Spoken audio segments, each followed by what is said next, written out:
I was going to ask you, you briefly mentioned the Scottsboro case. Oh yeah, that was one of remember.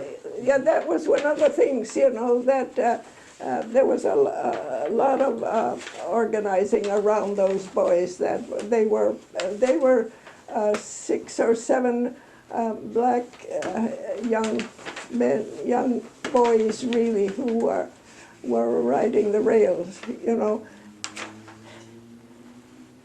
White boys were riding all the time, but they never were caught. But these boys, and they were arrested and they were put in jail and everything. And so people sort of realized, you know, that that was so unfair.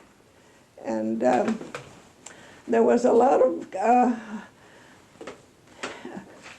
people were beginning to realize that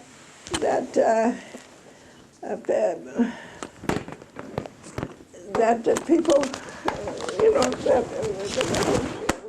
especially the working. So there was a lot of campaigns, so a lot of money raised and meetings held, you know, to support these boys and get, you know, so they don't have to spend a life in jail.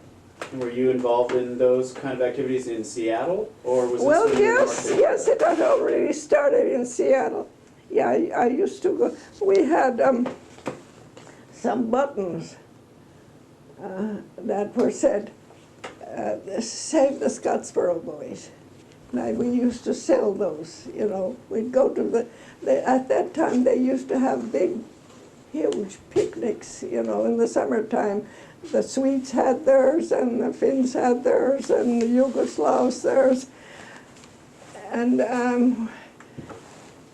And we'd go to all the different ones, and we were very good button sellers.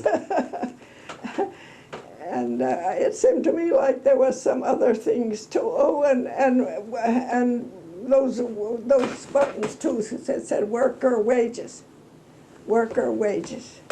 Yeah, we'd sell those and What do you remember sort of more generally about the Communist Party's relationship with African Americans?